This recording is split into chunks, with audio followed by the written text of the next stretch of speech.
पढ़ने वाले हैं हाउ डू ऑर्गेनिज्म रिप्रोड्यूस। तो देखो ये जो आपका चैप्टर है इसमें आपको बेसिकली सेक्सुअल और एसेक्सुअल दो मोड्स के बारे में बताया जा रहा है रिप्रोडक्शन के। इस वीडियो में हम जो है सबसे पहले एसेक्सुअल से स्टार्ट करेंगे। तो इसको स्टार्ट करने से पहले मैं ये एक चीज़ बता दूं, देखो रिप्रोडक्शन में बेसिकली होता है, दो तीन टर्म्स आपको देखनी है। एक तो सबसे पहले इसमें एक बात आती है कि डीएनए। देखो रिप्रोडक्शन की डेफिनेशन बहुत सिंपल है कि एक अपने जैसा एक ऑफस्प्रिंग जो है रिप्रोड्यूस करने का जो प्रोसेस होता है this is known as reproduction. ठीक है, अब यहाँ पे आता है डीएनए रिप्लिकेशन। देखो डीएनए रिप्लिकेशन क्या होता है ये इंपॉर्टेंट है। डीएनए रिप्लिकेशन आपके लिए थोड़ा नया हो सकता है, कुछ के लिए नहीं होगा, कुछ के लिए होगा कि डीएनए रिप्लिकेशन होता क्या है। डीएनए रिप्लिकेशन बेसिकली ये होता है कॉपिंग ऑफ डीएनए, मतलब कॉपी करना डीएनए। जब भी जो है क्या कहते हैं अगर हम एसेक्सुअल की बात करें तो एक ही पेरेंट होता है उसमें, तो अगर एक ही सेल से एक बार एक तरीके से हम एग्जांपल ले लेते हैं फिजन का। ठीक है, फिजन मोड का ले लेते हैं। फिजन मोड में अगर आप देखो तो बाइनरी फिजन में अमीबा आता है। तो अमीबा क्या करता है बेसिकली, इसके अंदर क्रोमोसोम्स होंगे वो स्प्लिट होते हैं, ठीक है, और दो में बदल जाते हैं और दोनों क्या होते हैं आइडेंटिकल होते हैं, पर कुछ में आइडेंटिकल नहीं होते, जैसे सेक्सुअल रिप्रोडक्शन में आइडेंटिकल नहीं होते। तो जब भी डीएनए रिप्लिकेशन होता है उसका मतलब होता है कॉपिंग ऑफ डीएनए। अब अगर डीएनए रिप्लिकेशन करने में एरर आ जाए, एरर मतलब कोई गलती हो जाए, मान लो आपको कुकी ऐसे बनानी थी, ठीक है, और कुकी आपने गलती से ऐसे बना दी, तो ये थोड़े से दिक्कत हुई ना, साइज पे मत जाओ, लेकिन ऐसे अगर आप देखो तो दिक्कत हो गई। आपको ऐसे बनाना था, आपने ऐसे बना दिया, तो ये कॉपिंग ऑफ डीएनए में क्या हो गया, मान लो ये आपको इस कुकी को कॉपी करना है तो इसमें क्या आ गया, एरर आ गया, मिस्टेक हो गई। तो इससे क्या है, इसमें वेरिएशन आ गई, ये एक अलग वेराइटी बन गई।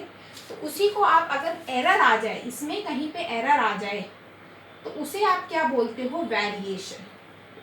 ठीक है, when there is error in DNA replication or copying of DNA, this is known as variation। उसको क्या कहते हैं, वेरिएशन कहते हैं। तो ये कुछ टर्म्स हैं जो आपको समझनी है। अब उसके बाद हम नेक्स्ट चीज़ जो पढ़ने वाले हैं वो है एसेक्सुअल रिप्रोडक्शन। एसेक्सुअल रिप्रोडक्शन क्या होता है, एक ऐसा मोड ऑफ रिप्रोडक्शन जिसमें एक सिंगल पैरेंट का इन्वॉल्वमेंट होता है। इसमें हर चीज़ आइडेंटिकल होती है, मॉर्फोलॉजिकली आइडेंटिकल होते हैं। इसमें कोई फ्यूजन ऑफ गैमीट्स नहीं होता है, इसमें कोई गैमीट फॉर्मेशन नहीं होता है, तो वो बहुत ज़्यादा टाइम टेकन नहीं होता है, बहुत कम टाइम में हो जाता है। अब इसके कई तरीके के टाइप्स होते हैं।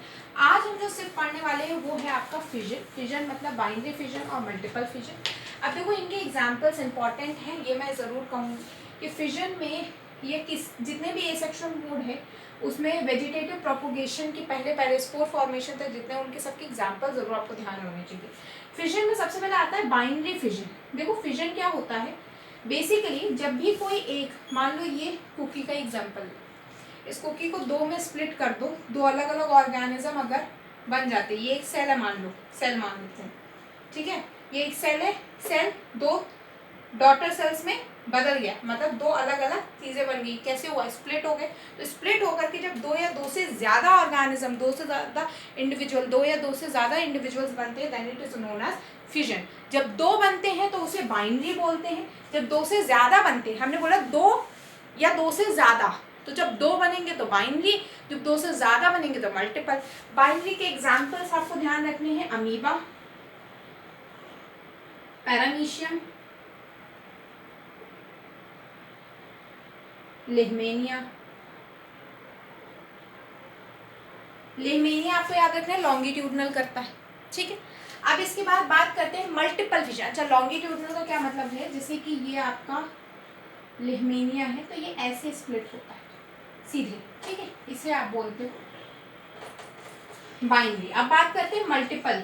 मल्टीपल मतलब दो से ज्यादा बन रहे हैं, ठीक है, दो से ज्यादा ऑर्गेनिज्म इंडिविजुअल बन रहे हैं। अब इसके होते दो एग्जाम्पल, एक तो प्लाज्मोडियम, ये तो चलो याद हो जाएगा, प्लाज्मोडियम, अमीबा, पैरामीशियम, लेहमेनिया, इसका प्लाज्मोडियम। लेकिन अमीबा यहाँ पे भी आएगा, अमीबा यहाँ पे भी आएगा, पर यहाँ पे किस कंडीशन में आएगा, जब वो अनफेवरेबल कंडीशन होगी, मतलब उसके हिसाब से कंडीशन नहीं है, फिर भी उसे स्प्लिट होना है, उसके हिसाब से कंडीशन नहीं है, तो उस टाइम पे ये मल्टीपल फिजन होगा, ठीक है। तो यहाँ पे अमीबा, ये थोड़ा इंपॉर्टेंट हो जाता है, मैं ये कहूँगी इसको स्टार मार्क जरूर कर लेना अपनी बुक में कि अमीबा अनफेवरेबल कंडीशन में मल्टीपल करता नहीं, नॉर्मली वो बाइंड नहीं करता, क्योंकि ऑप्शंस में दे देगा फिर कंफ्यूजन हो जाती है।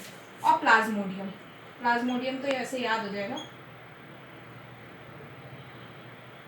ठीक है, तो हमने आज क्या पढ़ा, एक तो फिजन के बारे में पढ़ा, एसेक्सुअल मोड ऑफ रिप्रोडक्शन पढ़ा, और हमने ये पढ़ा डीएनए रेप्लिकेशन क्या होता है और वेरिएशंस क्या होते हैं। तो इसके आगे का हम नेक्स्ट वीडियो में पढ़ेंगे।